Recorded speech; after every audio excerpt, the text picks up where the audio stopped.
Welcome to the MMHP and the 989.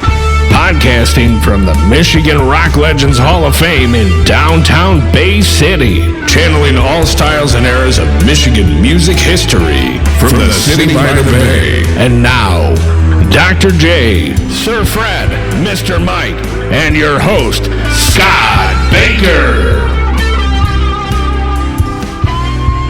Well, we're back here at the Michigan Rock Legends Hall of Fame here in Bay City, Michigan, broadcasting live to you guys. Taped and prepared to order, looks like our MMHP 989 podcasts have been. We are here in season 4, and we are actually in the planning stages of having our first show coming up. And we have a very special guest on that show, and he is a legendary, well, they say Zydeco man because it's part of the name. But I've heard this man play the deepest blues, some of the greatest Cajun music. He's live almost all the time on Facebook, or throwing out treats in the middle of the night to you. And that's when I used to usually catch him. Mr. Zydeco Ziggie from Saginaw. How you doing, my friend? Real good. How are you, Scott? Good. Can we get your whole real name? Because I don't think anybody knows my whole that. real name? Yeah. Well, it's kind of hidden in the archives of the post office with my picture. Next to Fred's. Right, next to Fred's. No, my real name is Don Zeitler. Years ago when I was young, people started calling me Ziggie because of my last name. And I guess I've morphed into a Ziggie, over the years. That's awesome. So be it, Yeah, man. Well, thank you for coming to the show and sharing your tales. We have not had any Cajun-based blues or any tales locally, and it's something that we've long wanted you to be here. So it's totally working out great. And well, thank you. Hopefully you can be on the show coming up. And we got Dr. J, Sir Fred, Mr. Mike in the house, and we're going to be throwing a lot of questions your way. But I'm going to let Fred start firing off because he's got a personal history with you. So let's hear some of these stories. Well, Zaid, we've known each other probably at least 50 years. Yeah. Wow. Yeah. I know. Been a long time. And we used to play with John Kohut and Bill Pringle and Your Average Natural Act. That's right, yeah. But when I met you, you were already playing guitar. So yeah. When did you first pick up the guitar? Well, my first system was actually drums, and I did that for a couple years. And after I got started late, and I didn't know how to read the music real well. I quit, because I didn't want anybody to know that I didn't know how to read the music that well. And I think it was just a couple months after that. I think it was, if I recall right, around when I was 13, my neighbor said, hey, I'm taking piano lessons. She gives guitar lessons. So I, approached my parents about it. And they said, yeah, go ahead. So we bought a guitar, a little Harmony Stella. And my guitar teacher was actually a piano teacher, not a guitar player per se. But, I learned the rudiments. And then we used to go up to a lake in Mecosta, Michigan all the time, Round Lake Resort. And there were two sides to the lake of the park. It was, and one side was permanent trailers that were all year round. The other side was travel trailers. So every week, someone would come in there, somebody new playing guitar. And that's where I learned how to play a lot of the more current stuff, and got a lot of my early education. It was just from people coming through, because every campfire, or somebody at a campfire would have a guitar every week. And a lot of my buddies up there played, and it could just kind of progress from there, Where did you grow up? I grew up in Hemlock, Michigan. Okay. And you went to school, all your school years in Hemlock? In Hemlock, I graduated from Hemlock, Michigan, and also the guy who I played with probably more than anybody in my whole life, Perry English, he grew up in Hemlock too. We were both Hemlock boys, so, and we got 50 years together also. Well, what kind of music got you interested in playing yourself? Well, the thing that really struck me was blues. But when I was real young, my parents always had Hank Williams on the record player, and I truly believe that his voice is very bluesy to me, and I think that's what really, kind of hooked me in. I always, then when I started playing guitar, the first thing that really hit me was blues. I mean, I think I got something like a Johnny Winters album, something like that, with maybe one of my first blues albums, and then found out, well, Johnny listened to Muddy, and on and on Sure. and on. And I started listening to most of the black artists, and that's what I liked. And when I heard Muddy Waters, that was like Muddy hung the moon on the sky, Yeah. I got to be a fan of the blues once I heard Muddy and Howlin' Wolf. Oh, Those Muddy are just blew me my away. two favorites when it comes down to blues. My favorite album to this day is probably the same favorite album as when I first listened to Muddy Waters. I remember you traveled down to the Carolinas with me when we took Dr. Ross. Sure did, yeah. What a great time that was. Yeah, I had some wonderful The experiences. one-man band. Yeah, talking with Dr. Ross, and after he sent me letters, and I always enjoyed his letters. Well, how did you guys meet then? What was the first time you met, Fred? I You and don't- Ziggy? I would have no- I think don't probably remember. through John Cole. Probably.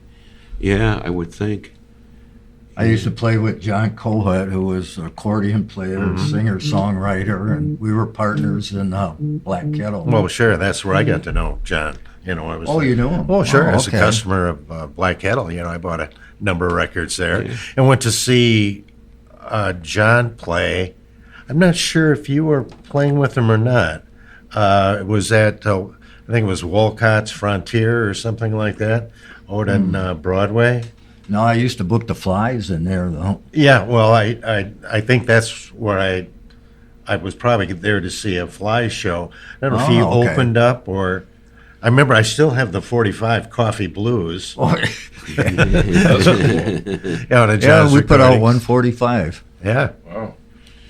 Ziggy has a couple records, or that one by the Tough, or no, what is it? Something in the Tough Band.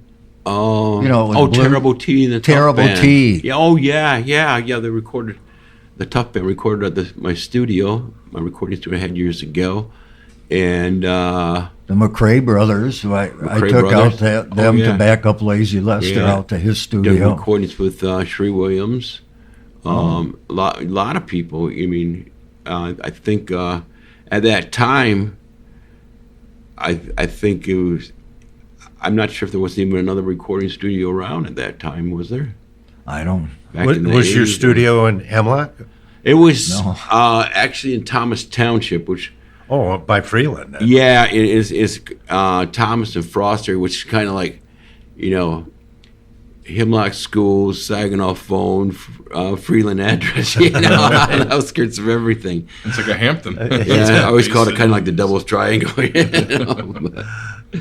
I think you told me you also, back in the 60s or early 70s, played in a couple rock bands. Oh yeah. Matter you spoke of the Flies. Some of those guys like James Copine, Tom Dolson, and Johnny. I played with them and Johnny and the Boomers. And at one time we were called the Swinging Caucasians, which we got a lot of flack being the Swinging Caucasians from white folks, but the black folks liked us. Oh, man. So you played with Johnny and the Boomers. Oh, yeah. We used to go see them at, where did they play in Saginaw? What was the name Played of at it? the Old Town. Yeah, it was the Old Town, right? Yeah. Yeah, that. Yeah. we So played there you, for a long time. you were a member of the band for a Oh while? yeah. Okay, I'm Yeah. trying to think if you were there, or if you were playing when I saw them. It could have been, then I kind of went off and did my own thing later on, and people started calling me to do my stuff, and kind of got to be a conflict with them. I think when they wanted me to do my stuff, and they said, well, why don't we just all play together some of your stuff? But I knew if we would have done that, it would have been more of Johnny's show probably. Ended up being more of that because that's what we knew together. And being that they asked for me, I didn't think it was probably the right thing to do. Right. But I enjoyed playing with those guys a lot, and they're still great friends to this Was day. Mike Laviolette in the band when you were? No. He came in I think he played with them a little bit before I got in the band, and after I was out of there, he came back in, I believe. Yeah, and I think I came back and played a few gigs with him when Mike couldn't make it, And yeah, I knew Mike too. Mike actually did a few things in my studio back then too, asked for some help on some things. He had his own recording studio with some things I could do that he didn't have equipment for, or something like that, if I remember right too. But yeah. Now, you've done some teaching through the Ollie program I have, yeah. at Saginaw Valley, right? Oh, yeah. Mm-hmm. Okay.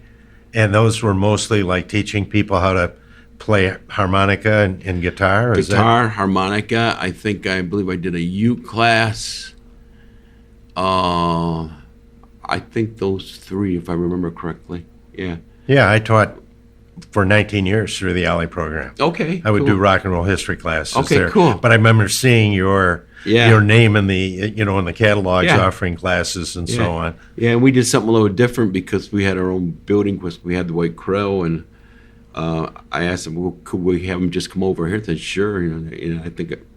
I think they jumped to that idea just because they didn't have to have another building for it. Well, that's true. Some Yeah. money probably too. Yeah, it's always hard, to get a classroom out there. Right. So, especially, maybe a music-related one. I'm not, Right. certain Yeah. they're really set up for that kind of thing. Yeah. Well, that's great. Are you still doing that off and on, or? Well, I'm not doing the Ollie, but I've been teaching privately for 50 years too. I started real young, teaching people around the neighborhood and stuff like that, and it went on and on. I taught just about every music store in the area. Very few I didn't. If they didn't, it got to the point where my relationship. I think because they knew that they could count on me because I took it pretty serious. It got to the point I didn't have to pay studio rent at someplace. Whoever offered me the best deal, that's where you go. If you didn't have to pay studio rent, that's a big thing. Mm-hmm. So I was very fortunate. That last two places I didn't have to, and then after one of them closed down, I said, well, I think I'll do my own thing. That's when we acquired the White Crow Conservatory of Music. Well, why don't you guys tell us about this Dr. Ross trip? I mean, Dr. Ross is a big favorite of mine. I'm kind of anxious to hear what you have to say about the doctor. Well, I had booked 3 or 4 gigs, Yeah. I think. One of them was a concert in South Carolina, and another one was at Blind Willie's in Atlanta, Georgia. Right. I can't remember the other one. I think what was the one in North Carolina too? Could have been, probably. I think we might have done both of those, and then. But we Blind were Willie's. I think I had my Ford Escort. Yeah. Did you sit in the back? No, I did most of the driving. Oh, I think I drove nonstop from Maybe Atlanta, I sat in Georgia, the back. while everybody was sleeping. Yes. Because I was the insomniac, so it wasn't no problem for me to stay up. yeah, that was a very successful tour for Doc. Yeah. He, It's a good time. the guy who promoted it in Charleston, South Carolina, we're still in touch almost on a daily basis. Cool. But we talk about that sometimes. Just Yeah. I can't remember some things, and Yeah. Did you guys both sit in with Dr. Ross? no, or I didn't. No. I can't remember, remember. Dr. Ross asked me if I'd like to sit up on stage with him when we perform, but I said, no, I don't want to do that. It's your show. I don't want to interfere with his show, Why do I need to be up there, Yeah, we handled things pretty well by himself. Yeah. I know when I saw him at Yeah. the Ann Arbor Blues Festival, I was just knocked out. It was so good. Yeah. Well, you had a blues radio show I too. did. didn't you? I had a blues radio show over at Delta. I had different radio shows. I probably have the quirkiest radio career because I started out actually. My first show I did a gig for Delta, and the guy from Delta was Mark Domsick, and he asked me if I had any. Because I was doing Cajun stuff. I played some fiddle and some guitar and stuff like that, doing mostly Cajun stuff. And they hired me for the Cajun thing, and he asked if I had a lot of Cajun and Zydeco CDs. He says, yeah, I have a fair amount of them. And he said, would you like to come in and do a show? I said, sure. So I brought some in, and I came in there. And he says, well, my boss likes this idea. It was Howard Sharper at the time, and he says, would you like to do this every week? I says, sure, let's do it. So I had a Cajun and Zydeco radio show, and Mark and I did that for a while. Then we did another show together, was the blues show, which was called Blues Roots, and it was an afternoon show in the middle of the week. If you get a couple years out of a show like that, you're doing pretty good. Right, was it hour long? Or? Yeah. Okay. And then we had the blues show for a couple years, and then after that, Susan and I had a show in Fenton, a little small station, little center block building called WCXI, if I remember correctly. And we did that for a few years. Then the last show I did was an Irish show with Susan again. Tell us about Susan. I think the listening audience might want to know your significant other. She's a pretty amazing musician herself. Oh, she's an incredible musician. She just recently got one of her songs posted in American Songwriter magazine. She won a 4th place in that contest, and pretty proud of her. Excellent. She's doing a gig in Mount Pleasant today, and sometimes we're going in different directions, of course, but yeah, she's incredible lyricist and great vocalist. I can never say enough about Susan's vocals. I'm envious of her vocal ability. Well, you and her travel quite a bit. Oh yeah. We did. We hardly played in Michigan for a number of years. We playing like out east New York and Wisconsin. If we were in Michigan, it was mostly in the UP. Down south, Mississippi, Louisiana, which was always nice because we could. I could combine doing the Irish stuff and do blues gigs down there too. So I can combine both of those things together. And, I'm curious about the UP shows. What kind of music did they like you to play up there? Well, Susan and I did mostly Irish music. Which is what you still do mostly together. With Susan, it's mostly Irish music. Now, my stuff, I do mostly blues, Cajun, and Zydeco. And we started playing the Chamberlain Inn a lot up there. And Susan and I started doing that, and after a while, Susan kind of dropped out. Susan doesn't really like to play in barroom settings a whole lot. We do mostly theaters, like up there, Peter White Library, places like that, and festivals. And I play, and then I started just doing the gig by myself, up there. Now I'm playing another place in Gould City called the Bates Motel. Which is interesting, and you're thinking of the movie. Well, Psycho, yes. Yeah, well, it's funny because that's their last names. Because actually, my niece owns the place, and who's a lovely lady, and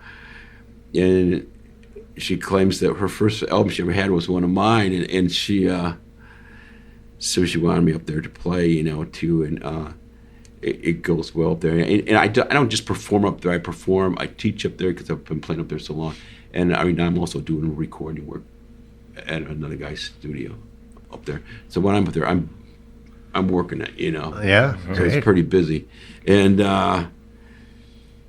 Bates Motel, I just got to tell you the story of Bates Motel because they actually did one room they called the Psycho room, where looking like blood in the bathtub and everywhere. So that was a lot of times that's my room I stay in a lot of times.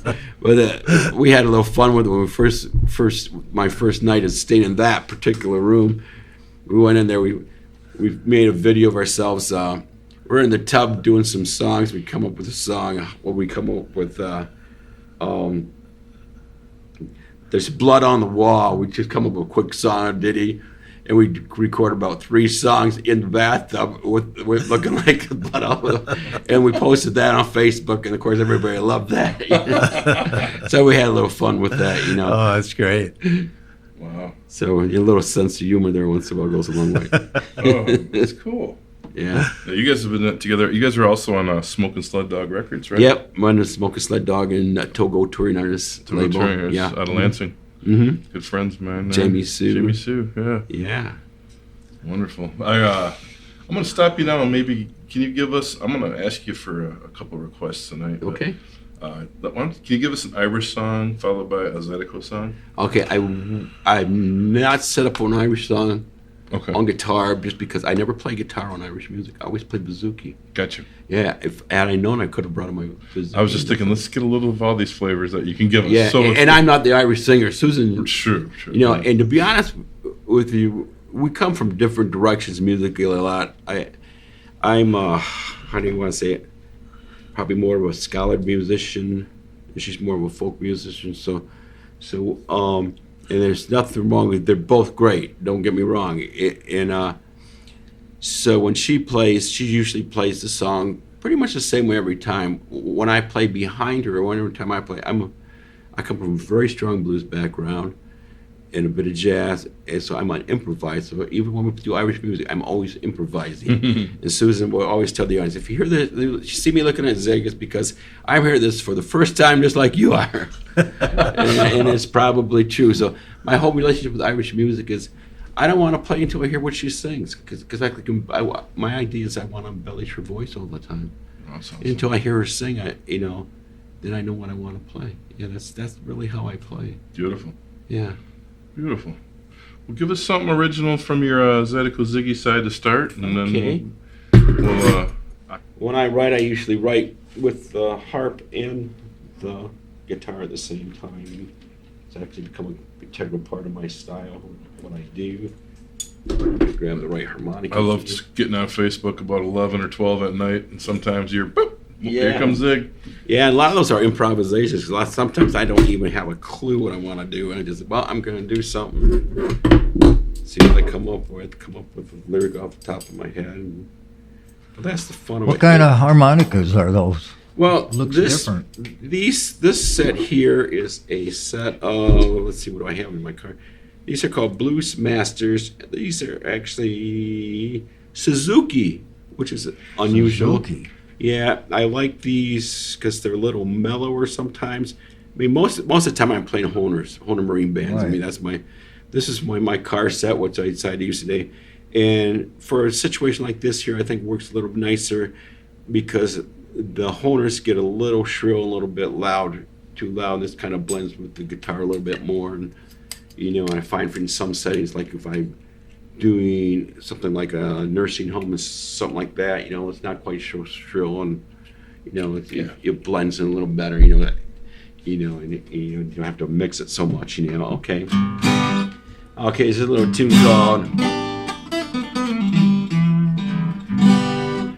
called Abigail.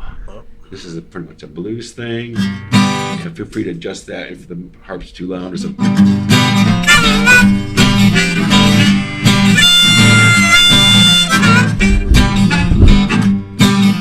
I met a girl down at the county jail.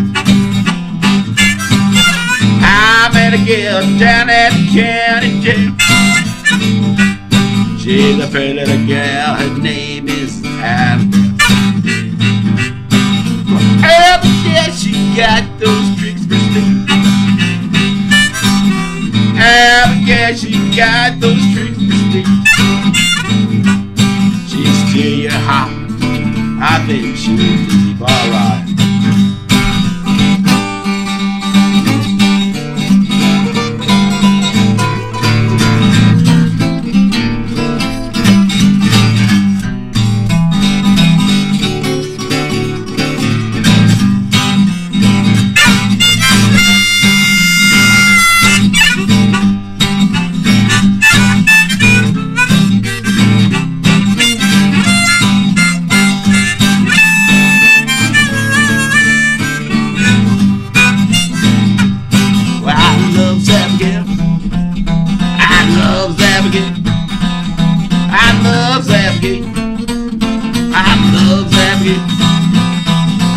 Abigail, she's down at the county jail. Well, Abigail, I say now, yeah. I love that woman, she's down at the county.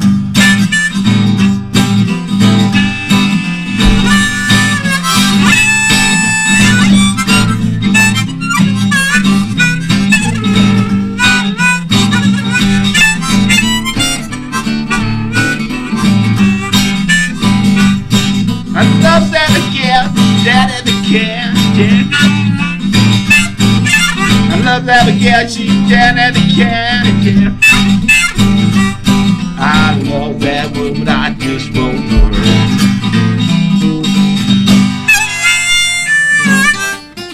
Oh, man. Thank you. Wow, that's a great song. That's an original? Yes, it is. Oh, that's awesome. You got a Cajun one that you can pull up for us right now? Yeah, I do. Let's do. It's probably the one of the first Cajun songs I ever wrote. I seem to enjoy it a lot. Another tune called Cajun Girl. You've always asked for this one. So this is the first Cajun song you ever wrote? It is, yes. All right. What year would that have been? You know, Wow. maybe just a broad estimate. I would say somewhere in the 80s, Okay. maybe early 80s, maybe. Is that when you got Maybe. interested in that style of music? I think I always was, because I hear Cajun music every once in a while. I know you like more mainstream stuff, probably like Doug Kershaw, yeah. people like that. But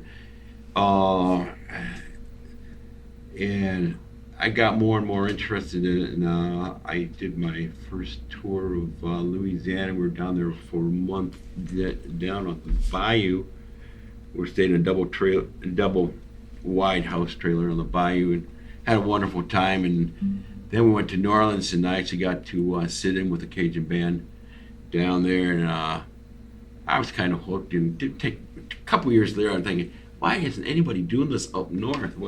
Something's wrong here. So I took the initiative to try to get some people together to do it. And well, actually, when Perry and I started playing together one time, I started incorporating some of that stuff, and people were really hitting on it. And well, let's just kind of go for this. So that's kind of what we did, Cajun and Zydeco, and we had some Cajuns in the band. We started out just Perry and I, two-piece. Then we had a five-piece band, and I played fiddle, another guy played fiddle, and I played some accordion. We actually had a Cajun accordion player. Had a few Cajuns in the band now and then, and I don't know, most people don't know this, I think, but because of the Dow plant here, there's also a Dow plant on the Gulf Coast. Yeah. Some of those people migrated, so we got some found people over there, and they used to have a bunch of them. They used to put on a wonderful party every year with the authentic food. It was good. Some crawfish. Yeah. Oh yeah. It was good stuff. Yeah. And, What's this one called, Ziggy? this is called Cajun Girl. Oh, yeah, Cajun Girl. Yeah. Gotcha. You want to play some rubboard on this, Fred? I can. Yeah, Fred. Remember that song? I was thinking. He's been waiting I for miss this it. for 2.5 years, you realize. Might stand a ways away. Yeah.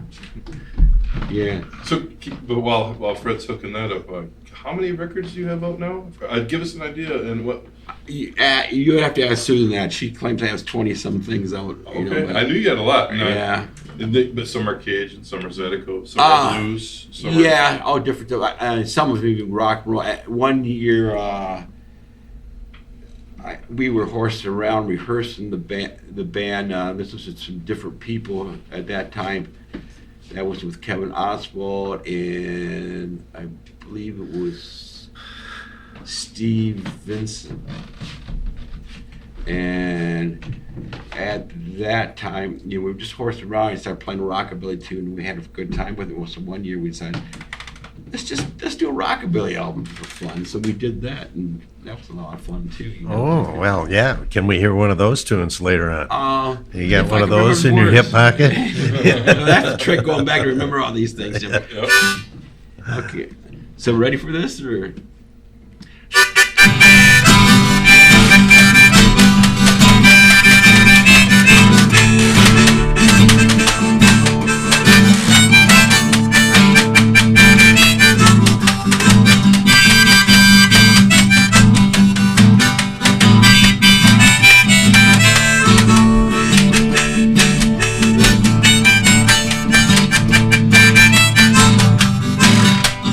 Cajun girl, Cajun girl, you know I love you. I want a little Cajun girl on the Grand Bayou. Little girl, where you been so long? I want a little Cajun girl, baby, come on. Oh, oh, oh, she's my little Cajun girl, and I love her so. She's my little Cajun girl, I never leave her alone.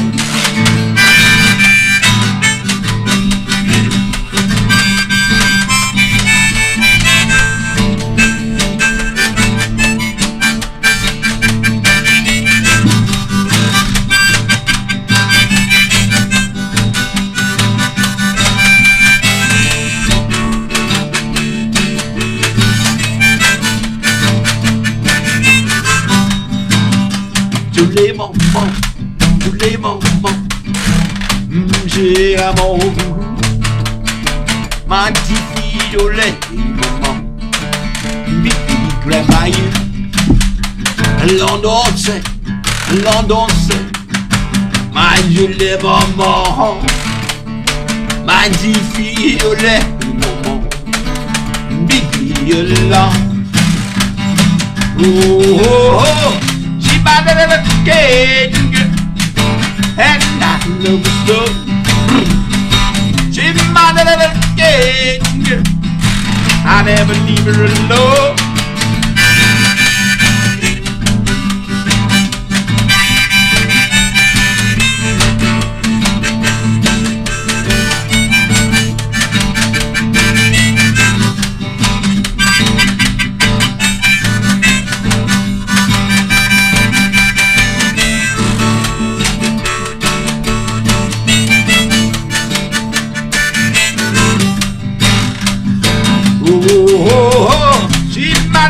Cajun girl, and I love her so.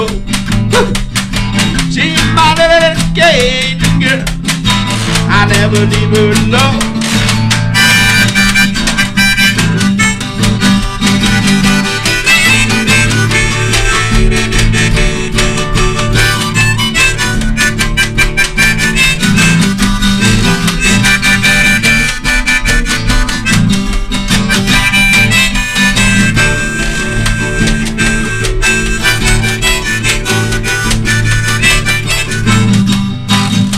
Tous les moments, j'ai l'amour. Ma petite fille au lait, maman, pipi, grandma, London c'est, ma jolie maman, ma petite fille au lait, maman, pipi, violent. Oh, oh, oh, she my little Cajun girl, and I love her so. She's my little Cajun girl, I never leave her alone.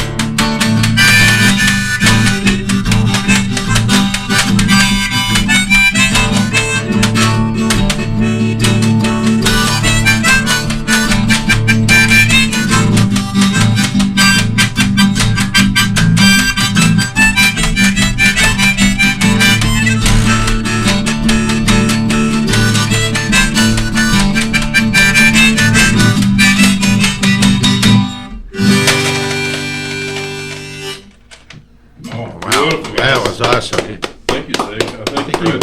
All right. Thank you, Fred. Yeah. Trying to sound quiet. It was great. I had the mix going. It was fine. Cool. Really good. Oh, what a song. Thank you. Yeah, that's a good one. No, where were you getting? Were you just learning the phoetics, or did you know the words, or when you started doing the French parts? Oh, I learned a lot of lyrics in the French part. Actually, came from hanging around with some of the Cajun folks that were in the band. And you knew what they meant. No, I No, did it was not. phonetics then. You were just grabbing the words. Oh no, I know what they mean. Oh. I know what they mean. But while we were on the road, you know, the one Cajun accordion player we had, we got to be real real close friends, and he would teach me a lot of the words. I said, well, how can I get this, do this, and, you know, what's the right way to how do I sing this? You know, how do I get the words? And I used Cajun dictionary and stuff like that. And I don't know a whole lot of it, but I know enough to find what I need for my songs and stuff like that.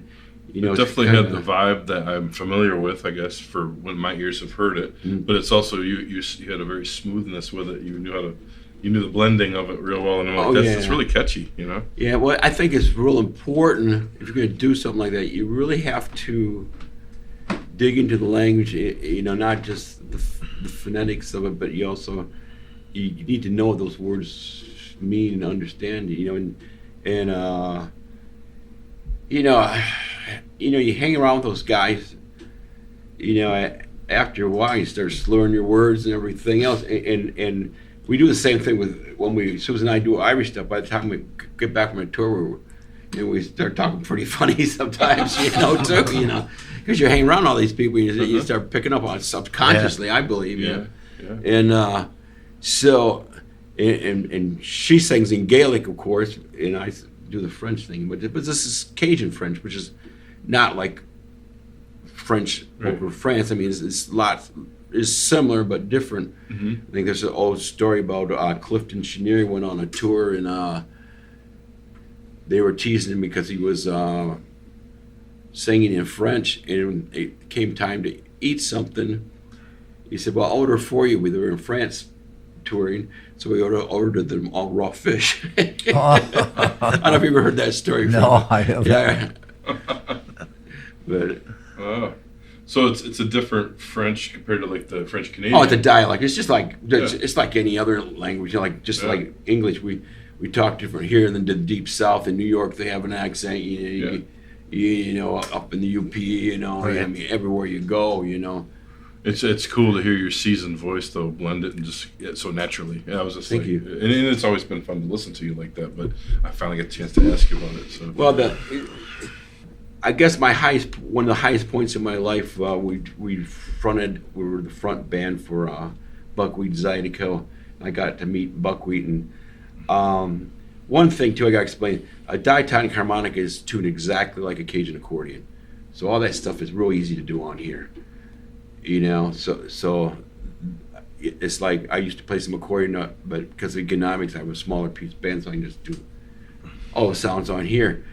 And that day I had only a 3-piece band. I said to Buck, I can't play accordion because I got to play guitar too, and I guess I do it on harmonica. He said, well, you got to do what you got to do. That's cool. But after we got him playing, Buckwheat actually complimented me about 3 or 4 times during his set, which I just thought, I guess that's my graduation or whatever. You know? His washboard player is the one who told me where to get mine made. Who did? His washboard player. Okay. Oh yeah. At the time. Yeah. I bought mine from Larry Miller down in Louisiana. Was another. Yeah, mine was player. Larry Coleman or something. Really? But he also made Clifton Cheniers, and he made a lot of the Zydeco, original Zydeco guys. Yeah, actually I got my accordion. One of my accordions I bought from Larry, the other one was Slim Ballard. Oh. Yeah. And I went to a jam one time to Mark Savas, his shop, you know, it was just a small shop. One of those accordion players. You know, I always makes them, doesn't he? Oh yeah, he's probably the top builder, accordion builder, but whenever people tell me they're going to Louisiana and want to know where to go, just find the accordion player, so tell you where to go. That's what you do. You know? Wow. Man, fantastic, Zig. This is great to hear all this different stuff and the tour stories and everything.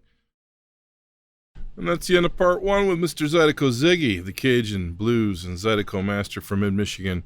We hope you come back for part 2 here in 2 weeks, where we're going to have him explore more songs, fill in his backstory, and add some of his slight Irish dynamic to the mix for what's going on in his future with Susan. And we want to thank you all for listening. Come back in 2.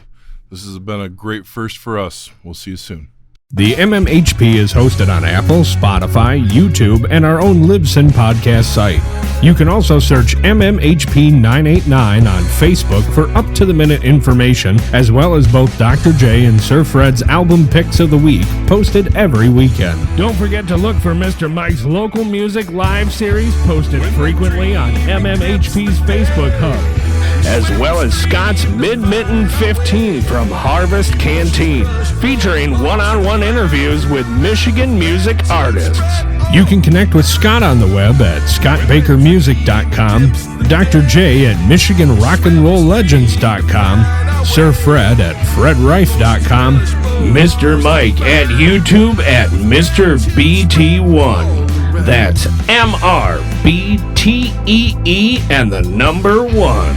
Brought to you by Michigan Rock and Roll Legends, located both inside the Bay County Historical Museum on Washington Avenue, as well as Scotty's Sandbar on Evergreen Drive at the Bay City Middle Grounds. On behalf of our hosts, Dr. J, Sir Fred, Mr. Mike, and myself, this podcast wouldn't have been here without the voice of the MMHP, Mr. Eddie Switek, the generosity of the Bay County Historical Museum, which hosts the Rock and Roll Legends Hall of Fame, as well as this podcast, Mr. Alan Garcia, all of our guests, and especially to the listeners. We want to thank you